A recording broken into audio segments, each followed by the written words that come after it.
All right. We're live.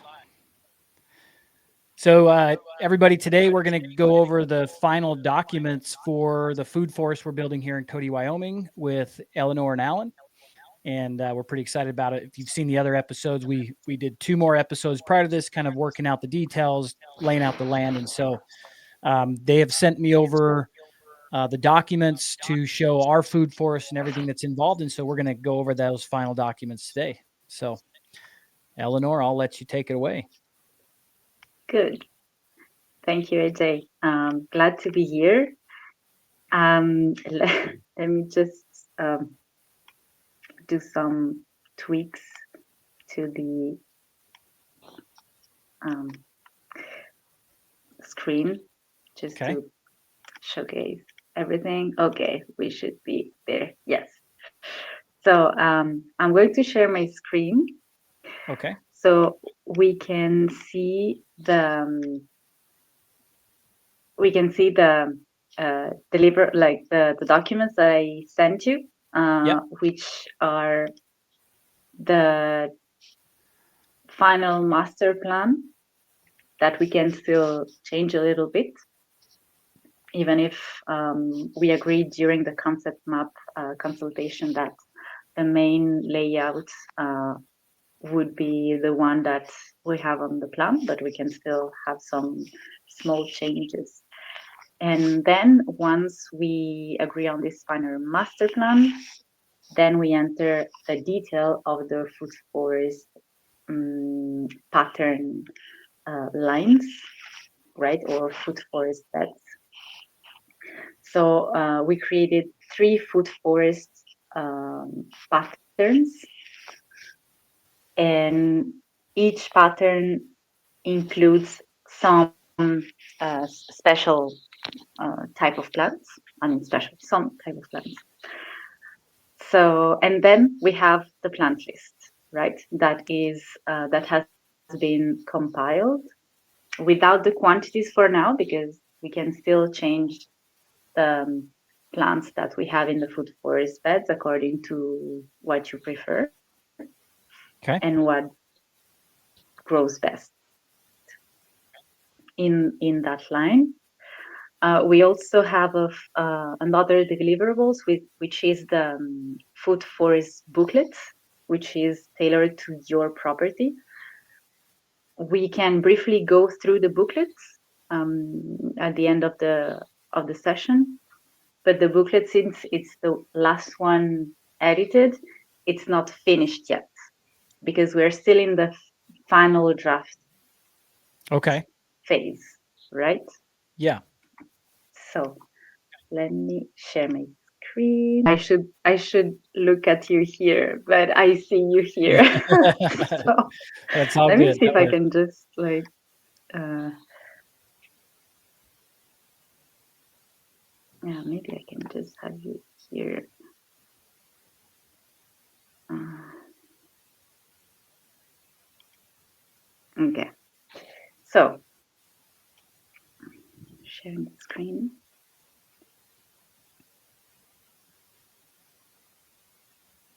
Mm-hmm. Designer, yeah, should see a finished designer right Here we go. now. Okay, good. So we have the layers here and the final master plan right Maybe there. Eleanor, since there might So be what like do we new have people. now here? We have you. Yep. Sorry, I'm a little bit delayed, I think, but yeah, since we might have new people watching, maybe you can give the general pattern, which probably you already shared last time, but so people kind of like to catch people up if they're just watching this new video. Yes. So on the first and the second consultation, we went through all the flow map and the concept map. We studied the energies that you have on site. The Let's say, yeah. So the flow map shows us that we have. So this is your property, right? Yep. This is 7.3 acres total, right? Yep. We are focusing only on 1/4 acre, which represents your food forest area. And first of all, we have to understand where we are putting the food forest. So we studied the climatic pattern on your land. It's hard for me to look here when the project is there, but so right now we know that you have your main dominant winds coming from the north, from the west, and from the south. You have elevated land on this southwest part. Mm-hmm. So it's basically this frost accumulation zone is where you have a little creek passing, and it's in a valley, right? And then on both sides you have slopes, right? Yes. So this is the southwest slope, and this is the northeast slope. Your house is here, and we have another nice sunny flatter piece of land on the other side, on the northeast side of your property.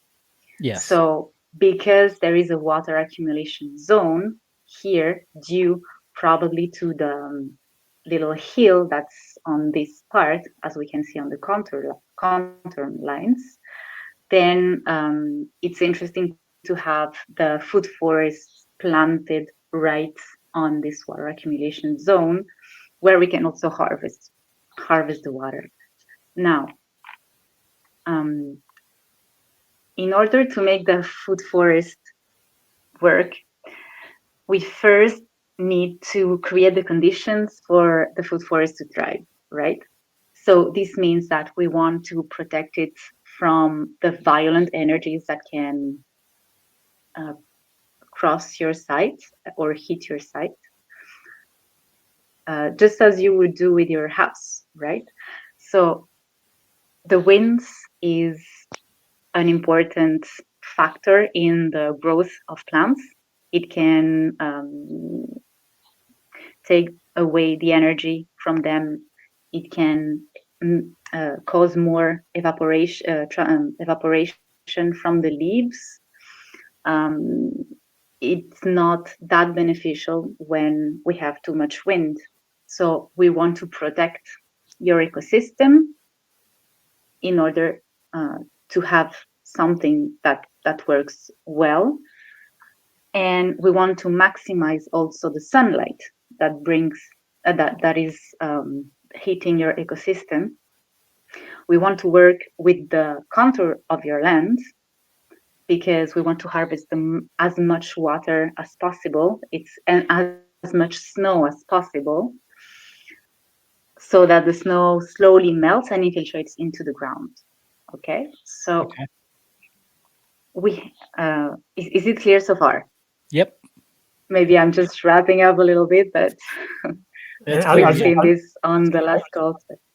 I'll just add that there's like considerations as well on like the human energy, and like ideally we would have a place where the food forest is that it's easy to access as well. So you can in these like rough climates you can like tend to it really easy. But since your house is in kind of like in the shaded slope, we basically had to opt for like on the other side of the creek for better for better chances of that ecosystem to thrive. So it's going to require a little bit of human input to walk, to observe, but all the other energies are better like contained and dealt with in that location rather than like closer to your house. Yeah. I mean, isn't give and take involved in farming and food production anyway? It's like Exactly. And ideally, I would right? love for 7.5 acres to be perfectly flat, but that's not what we have. So we gonna make it work. Yeah, and You're more or every less like ecology. 200 feet. Yeah, 200 feet from your house to the food forest. Yep. Yeah. So what we created here is a comprehensive plan to protect all your property, basically, with a focus on the food forest. So the deliverables will be really focused on the food forest part, but we also like to really create that healthy ecosystem and that protection that you need in order to thrive. So this is why we have put windbreaks all over the boundaries of of your property. A swale here at the top of the mount of the hill for snow recollection, so that you can hydrate down, like the downslope, and avoid any fire risk that you may have on the land, and also hydrate the windbreaks here that we propose, the windbreaks that will help protecting your house and the education amphitheater and the veggie garden from the southwest winds. Here we do the same principle with the food forest, right? We want to protect it, but we also want to enter we need the sunlight to enter. This is why we have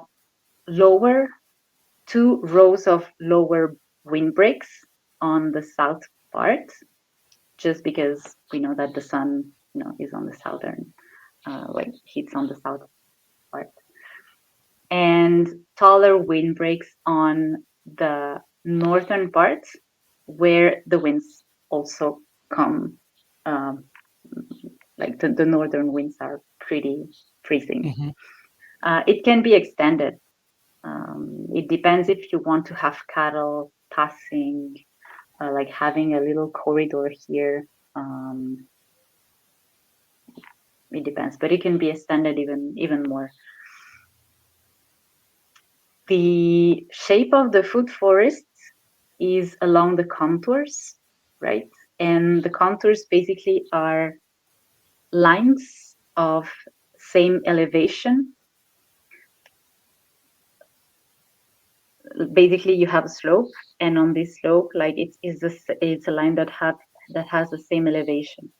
And so Okay. once the rain hits the slope, it will just run perpendicularly down on the slope, and this is where we can catch water, having ditches dug along the slope, which we call swales.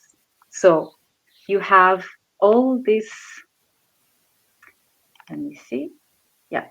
So you have basically all this upslope here, and it was not easy to like find the contour lines and on this map. So I went on Google Earth also to like double check and make sure that this is like the shape of your watershed, basically based on the contour lines.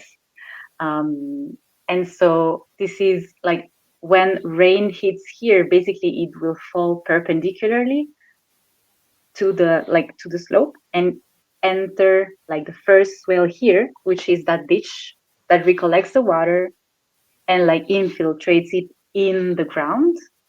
And basically you will rehydrate all this part.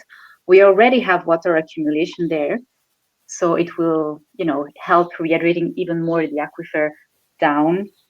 Mm-hmm. And then we have another swale here, which is just harvesting the water from this area over there, and it's much smaller, right? And I did the calculations for having the dimensions of these two. The calculations are based on the average annual rainfall that you have in Cody, and on the maximum 24 hours rainfall. So I had to go and look in the archive and information on the internet. So this is for you to recollect like the maximum water in 1 year and to infiltrate it in the ground, knowing also that we have a runoff coefficient of I think it was 0.47, because you have a grassy clay, silty clay land here. And the slope is between 5 and 7%. So we still have a lot of infiltration, like half of the water that hits the ground infiltrates and half of the water runs away. So the runoff is what we are capturing in this soil. Yeah. Okay, this is a little bit of technical information, but it's interesting to know. Do you have any questions so far? Not so far. Nope. Okay. So the pattern that we choose for your lines is having chunks of 50 feet that are repeating themselves. Why? Because it's purely practical, and it's because of the food forest beds pattern that we created.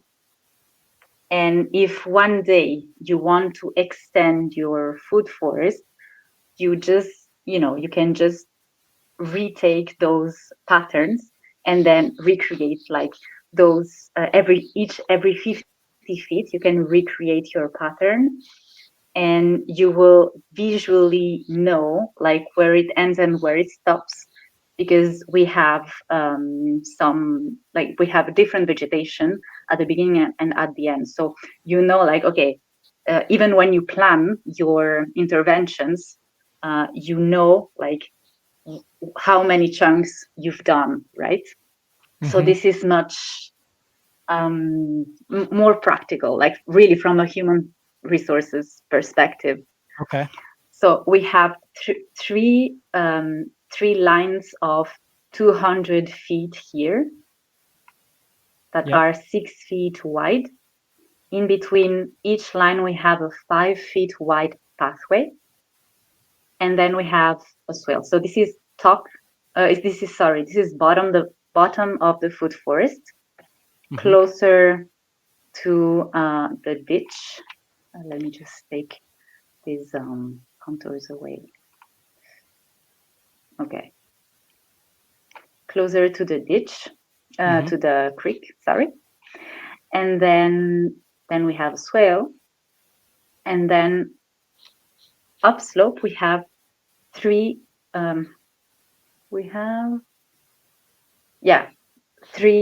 lines of 150 feet each. Okay. And then we have another swale. Of course, I mean, it can still be changeable, but this is what we generally recommend because it's much practical and easier. Great. And so let's just go into the detail of the food forest beds, even if we have some pattern example with recommended species for the windbreaks, but let's just go into the detail of the food forest beds. So these are the 50 feet chunks that you can install on these lines, right? Okay. Yep. And you can choose how many you want. Really, it's like plug and play. This is why it's fun, like to decide, like, okay, here I want this and here I want this, and also we can change if you want only apples, we can do only apples. But here we worked with the trees that work well in Wyoming, in your zone, right? Okay. Yep. And we have different varieties of apple, different varieties of pears. So it's not like, okay, I will have always the same variety of pear. No, like you can have a different. Okay. So the first one is fruit trees and berries with functional plants as well. At the beginning and at the end of the pattern, we have lavender, yarrow, and Russian sage. These are really visual plants, visible plants to attract pollinators. Yarrow is an amazing dynamic accumulator. and it will bring mineral on up on the surface. And if you chop and drop it, it will just, decompose and just bring the minerals to these trees here. Comfrey does the same. COM. We have the fire bush, indigo fire bush. It is a nitrogen fixer. So even chop and drop, you spread it into the ground. When you chop and drop a plant, the branches that you chop on the surface are are projecting, like the same projection goes on the roots. Like you're chopping here, like the roots chop automatically at the same, more or less same vertical projection, and so it releases nitrogen in the ground. That's what a nitrogen fixer does. It's not just decomposing nitrogen on the ground when you chop and drop it. It's also decomposing their own roots, like its own roots, giving nitrogen to the other plants. Okay. When you say chop and drop for this false indigo, for example, am I chopping the whole thing and it'll come back, or am I pruning essentially? You're heavily pruning. Yes. Okay. You're heavily pruning.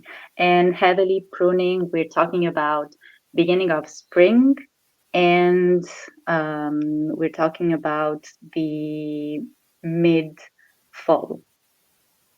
Gotcha. Okay. When we have those two, this is the two growing seasons generally.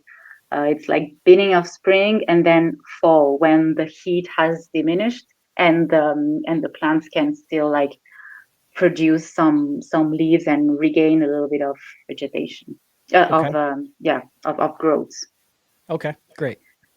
We have aronia also, which is chokeberry. We have currants.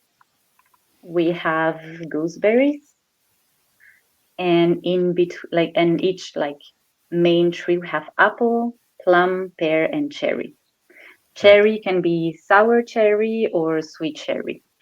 You get to decide. It's good if we kind of I didn't fill up the plant list with numbers. I can leave it like that, and then you do your own numbers, or you can let me know and I can fill it up. It's totally up to you. Also, because of the availability in the nurseries. Yeah. So okay, great. It's really like plug and play. Yeah. This is great. We can manage the numbers ourselves based on what's available. Yes. This is why, like, generally we like to leave that part, the quantity. If it's a DIY project, like, it's important to understand the logic. Yeah. Even if it's an install project, like, based on the availability and also the preference of the landowner, we leave that that possibility open, no?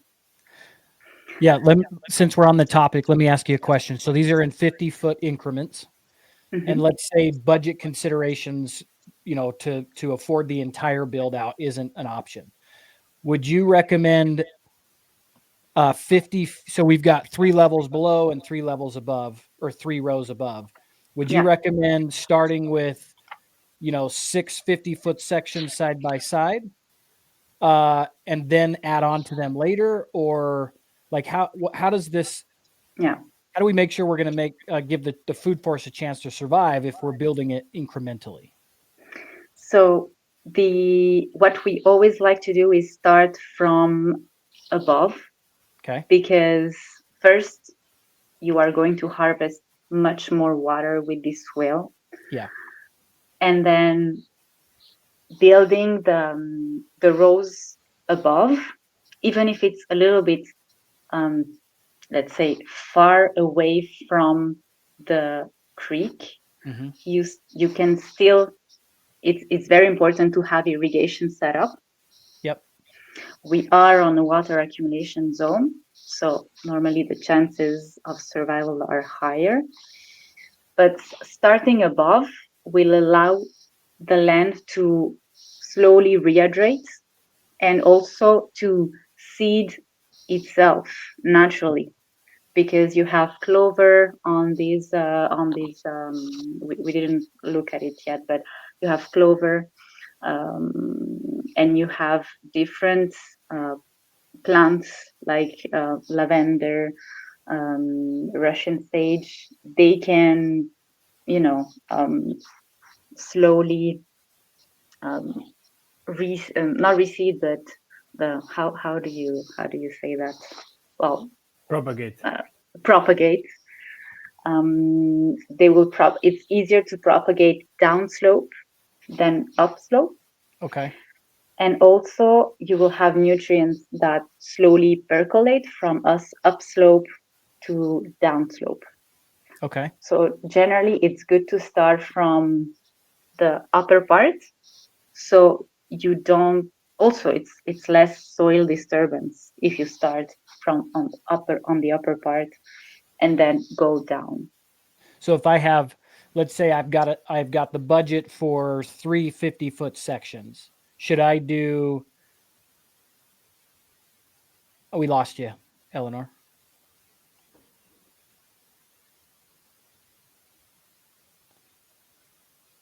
I I can't hear you. We lost your sound. She cannot hear us either. Nope. We can't hear you. Maybe a chat. Yeah. Let's see. I think she's looking in now. Yeah. We can't hear you.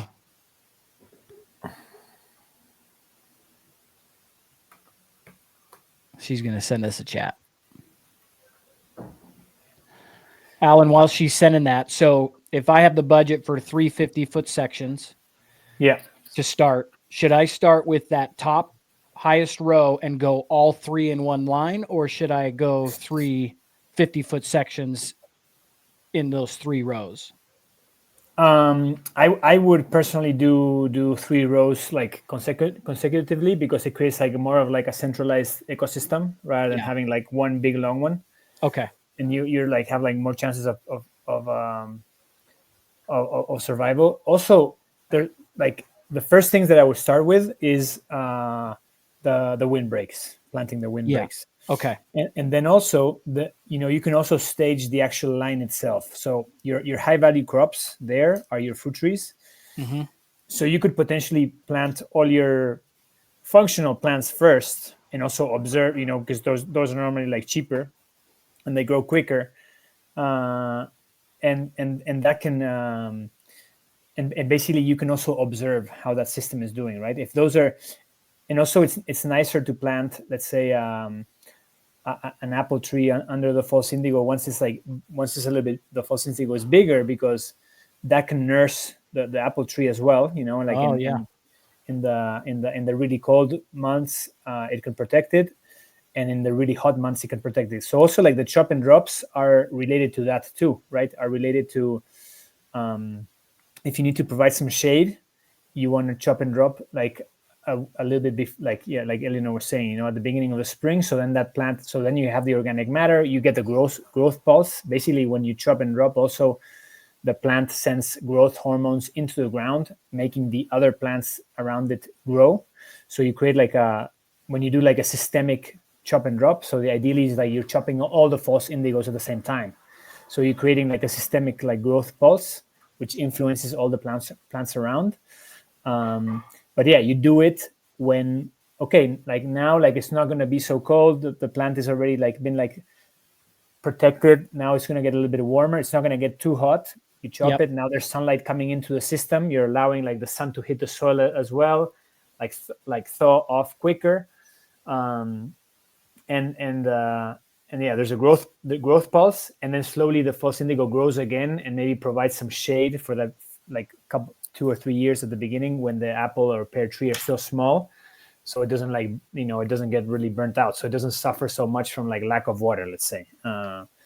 So these are kind of like your chop and drop plants are mainly like your levers in your ecosystem. You play with them, you observe also, and you use them as like, okay, when do I need shade? When do I need protection? When do I need organic matter in the soil? When do I need the growth pulse? So yeah, and as I said, you can do the first setup of all your support plants, and then maybe year two, once that little system is established, you put in your fruit trees.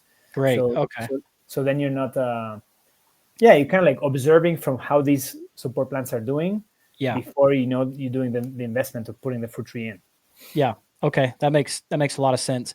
On the windbreak, can I build a fence to start with?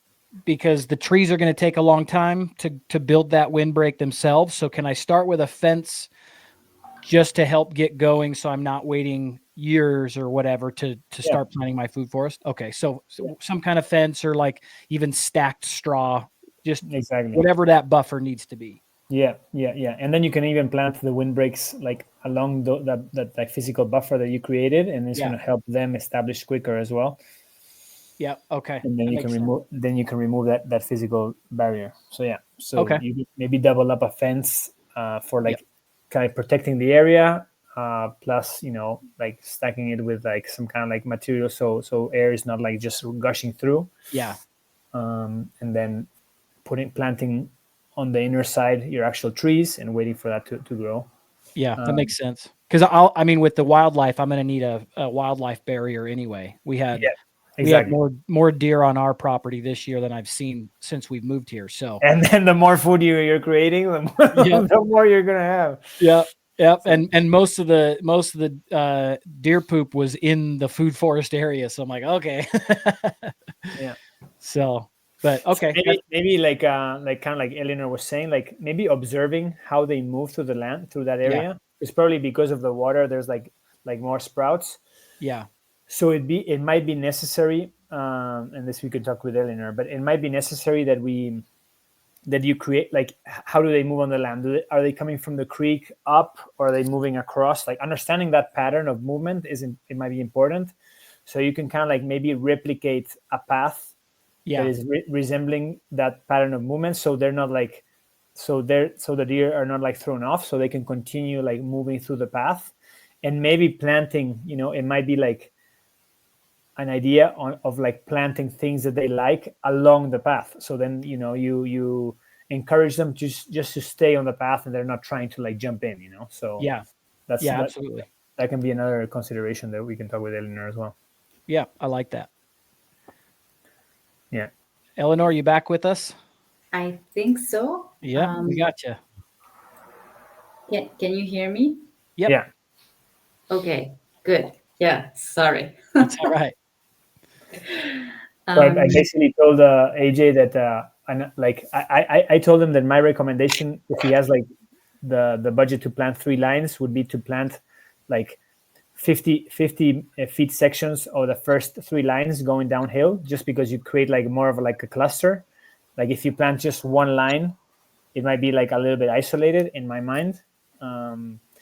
So planting like the first 3 lines, the left section of the first 3 lines, let's say. Yeah.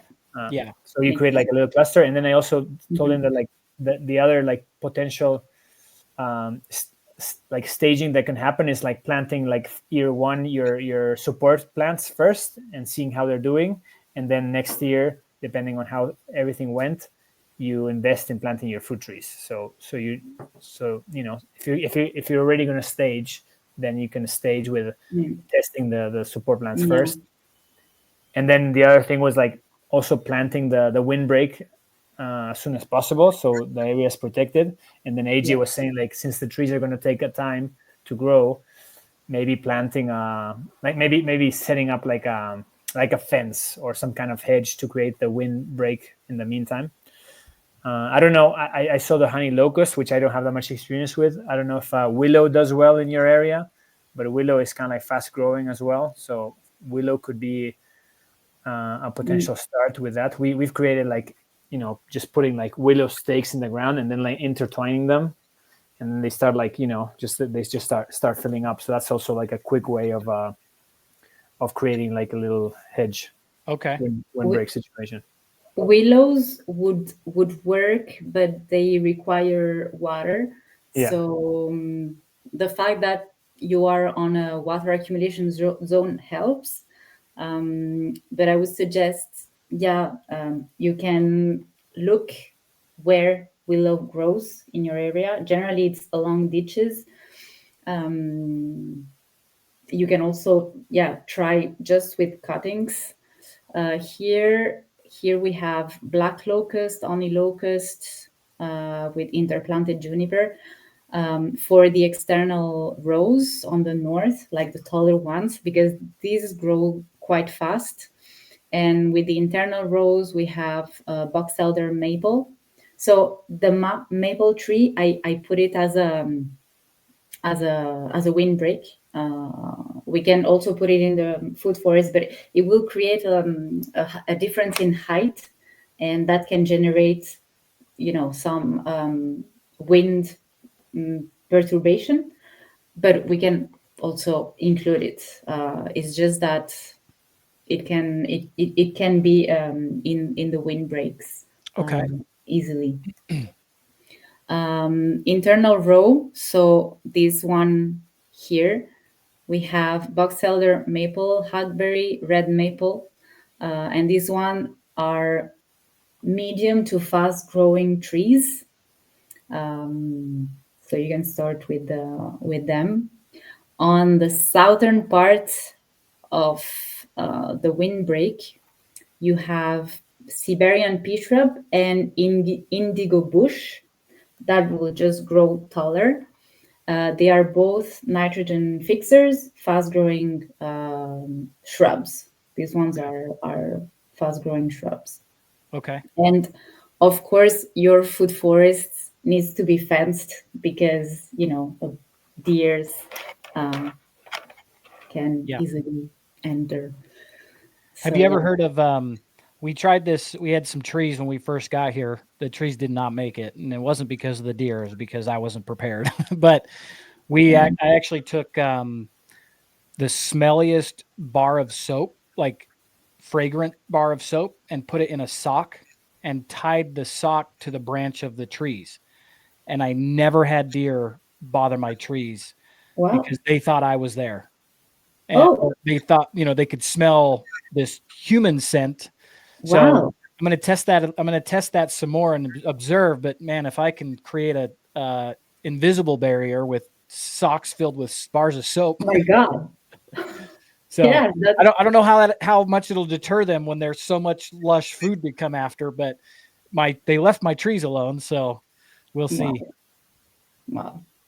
So Okay. Yeah, definitely. Like, I'll give that's it a a shot. great. Mhm. Yeah. About the soil preparation, yes, this is a very, very important part.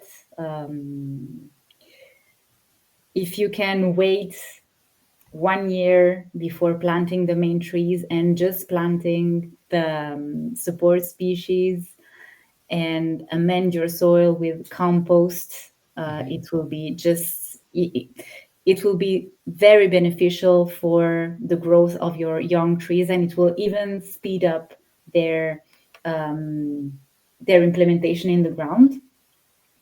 But this depends of you, of course. But having like the first year of preparation, maybe even the fall, like you prepare in the fall, Mm-hmm. right? And then you can plant during the springtime your main fruit trees and berries, but you already plant the indigo bush, the comfrey, and you can also plant the Russian sage, lavender, and the yarrow. The What I find is that lavender and Russian sage, they don't have any problems in like installing themselves on the land as almost as pioneer species, I would say. Yarrow is a little bit more complicated. It really needs like no grass around, or it will be eaten. So you can test this. You can see Okay. how it goes. But yeah, like Russian sage and lavender, in my experience, it has there should be no problems. Okay. Preparing, so these little two strips here are actually they are purple clover and intermountain clover. At the beginning, like on the sides of each of each tree, they are 1 foot wide. And what they do is they fix nitrogen and they also amend the soil. So this is definitely something that you can seed the first year. You can also seed like all the row with these, just like all the row here. Plant the the indigo bush, sorry, the comfrey, and those first lavender, Russian sage, and yarrow. And then at the springtime, you can plant the berries, plum, pear, cherries, and apples. And this with like all the food forest patterns. I will make sure that you have these recommendations in the booklet, just Okay. because it's super important. But yeah, if you can just do this, proceed like this.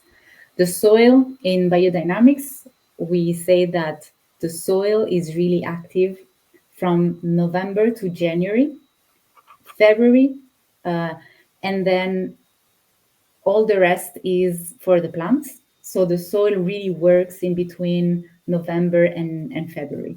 So Gotcha. this, you want to add more organic matter to the ground, like adding organic matter, chop and drop, mulch, wood chips is the secret, basically, Okay. to Let, create let that. me ask you about the preparation of the ground in the beginning. Do I till that? What do I do to prep this section from on the ground for the planting? Because it's lots of grass, sagebrush, things like that right now. So what's the recommended procedure to prepare my ground for the food forest?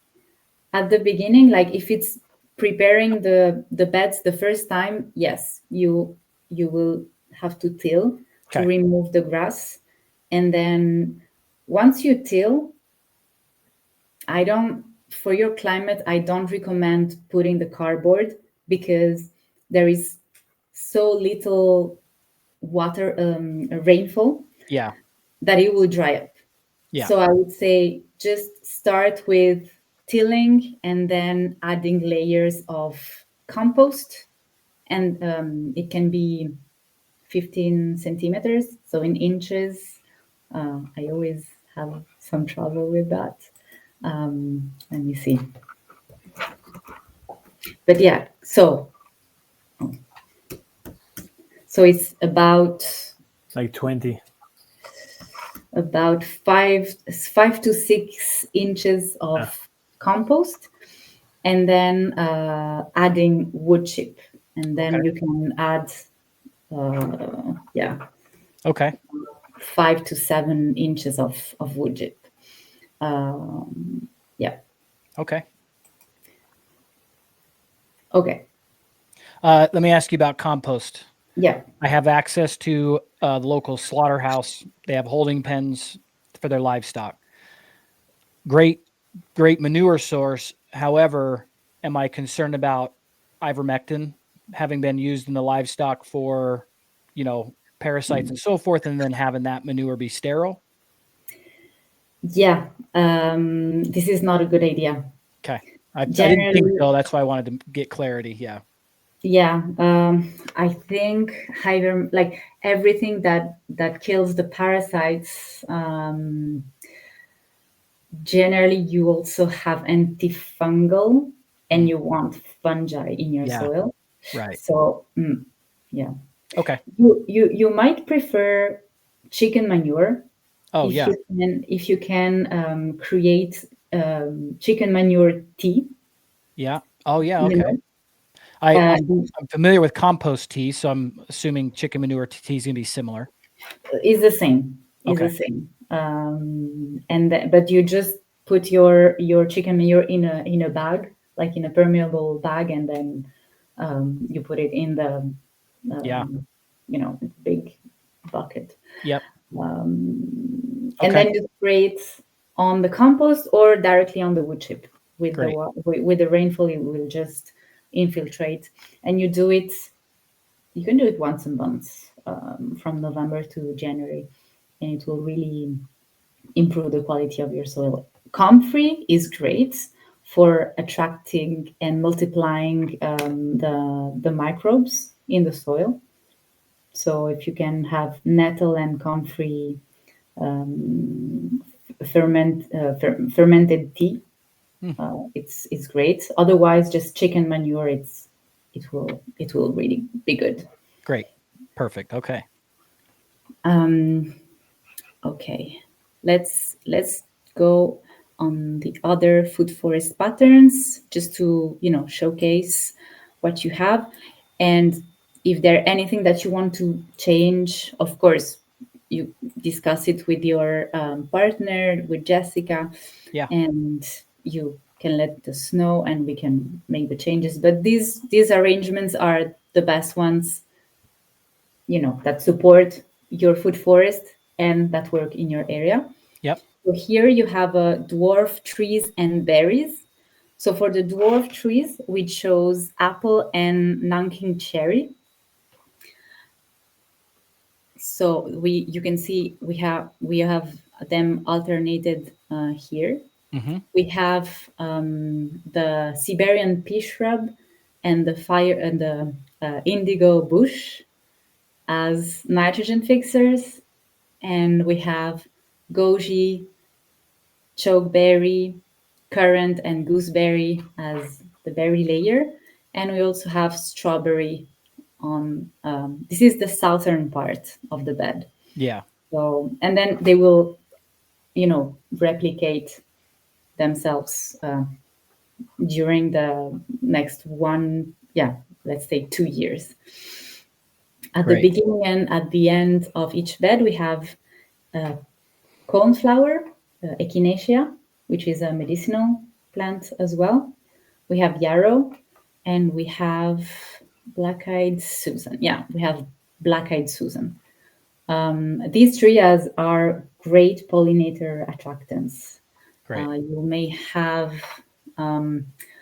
purple, yellow, and yellow. Yeah, the colors. Okay. Yeah. And then let's go on the next food forest bed. We have here a little less usual plants, but that are great for wildlife and also for your own consumption. Okay. At the beginning and at the end of each bed, we have raspberries. In the main fruit plants are serviceberry, which are delicious, almost like myrtles, a little bit smaller berries, but they are just delicious. They attract wildlife, and also they are beautiful when they flower in spring. They have this white flower that is super beautiful. Okay. And then we have elderberry, with which you can do a lot of things: syrups, jellies, cakes. Great. We have mulberry, and then we have sour or sweet cherry. So these are the trees that will work well. Again, we have fire bush, fire indigo. Sorry, I don't know what's about this fire bush. False indigo, Siberian pea shrub, and false indigo as the nitrogen fixers. Chop and drop plants. You can also chop and drop the comfrey. With it makes big leaves full of minerals. You have these are native plants, so echinacea, coreopsis, and which is this one was the yes was this anise aesop. So this might have purple violet flowers. Coreopsis is about yellow to orange, and echinacea is about purple. Okay. And then you have gooseberries, currants, and chokeberries. Awesome. So and you also have here those two lines of purple clover and intermountain clover. The intermountain clover has a really nice look. Okay. It's it's different from the normal, like from the clover that we know. Yeah, I didn't put the two lines here, but of course you can have them. It's just because we have strawberries that that are this ground cover layer that could, potentially take over all the beds. Yeah, yeah. And so yeah, Okay. sometimes it's different. Like it's a little bit difficult to manage the, both, like the clover and the strawberries. Like you don't know which one Yeah. it's going to. So yeah, but you could potentially have both. Okay. Yeah. So this is for the patterns. What you can do is review them, and during the week, just send me a message and tell me, okay, we like to keep them, or just we would like to change some of the trees. Just make sure that these are dwarf species, and apple is the dwarf species that does best in your climate. Okay. So for the dwarf trees, it will be varieties of different varieties of apple intermixed with Nankin cherry. But yeah, just make sure that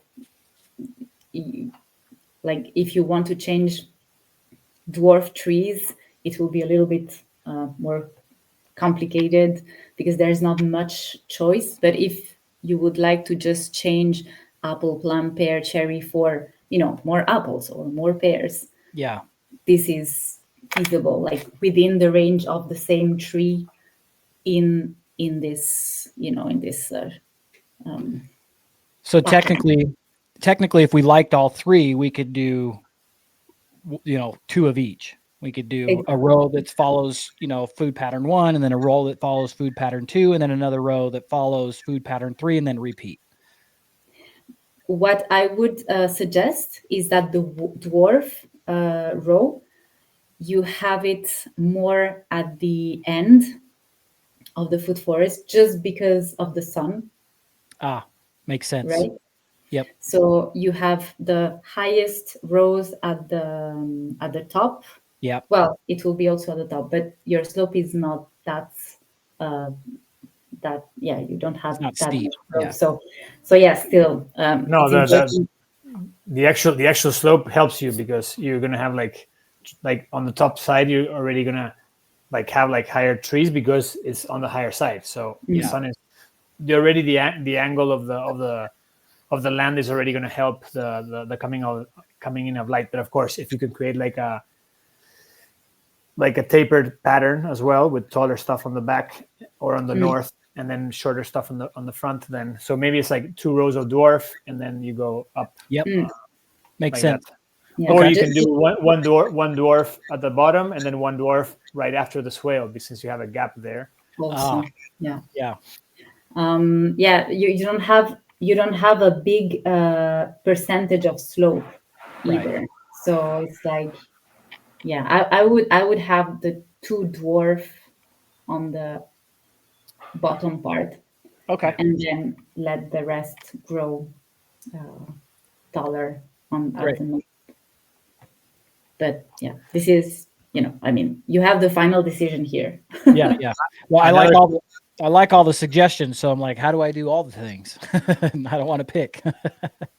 I know, it's exciting. Sometimes we are like, oh. Yeah. Another comment that I will give is regarding implementation. Obviously, like here, Eleanor is like putting a pattern, but like sometimes, like at the beginning, for example, like here there's a pattern of like 2 comfreys, right?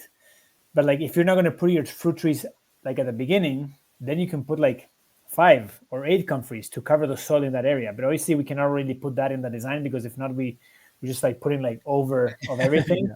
But we like this is kind of like a design of kind of like the end of the system. But like the main thing is that in your climate especially is that you want to have like your soil covered. You want to have like protection from elements from the plants. And of course, like in the winter, everything is going to die back, but at least like you have like all that organic matter kind of like going back into the ground.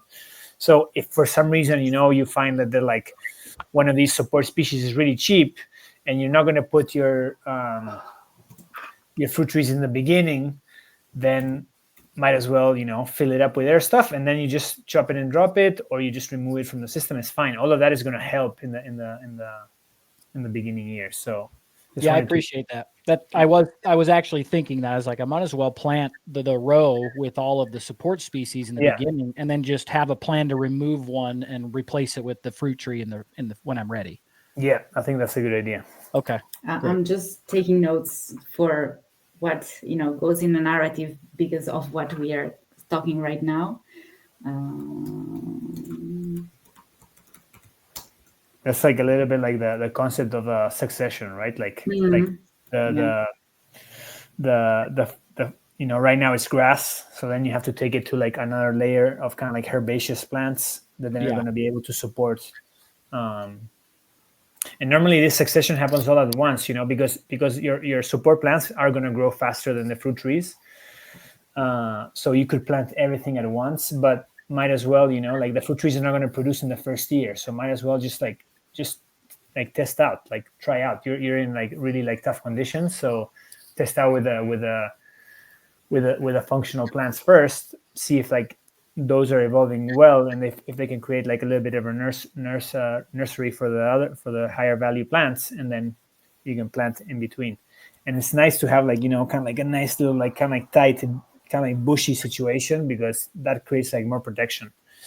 And then eventually your fruit trees, once they get established, they're not going to allow like other stuff to be like, for example, my food forest at first like was like really dense, and it was hard to like navigate through because I had like such like early succession plants that were like all together. And now I have like canopy plants, so the understory is much easier to navigate. So that's gonna kind of like what's gonna happen. Like your bottom layer is gonna get shaded out eventually, so it's not really gonna thrive because they're like early succession plants. And then you're gonna have mainly your fruit trees and your berries and maybe some other support species, but not all the support species are gonna be there forever. Makes sense. Okay. Okay, I just want to show you like real quick. I know we are on top of the hour, but unless you guys have something, another meeting. I'm good. Yeah, we can finish. Yeah. I think you scheduled for an hour and a half. Yeah. Okay, good. Okay, so we're good. We got time. So let me just light up the okay, so I can see better. I would like to show the plant list and also the narrative with the calculations, basically. Okay. The swales calculations. So first of all, we have the preliminary plant list here. Preliminary because if there is any modifications, we can make them. It's divided by fruit trees,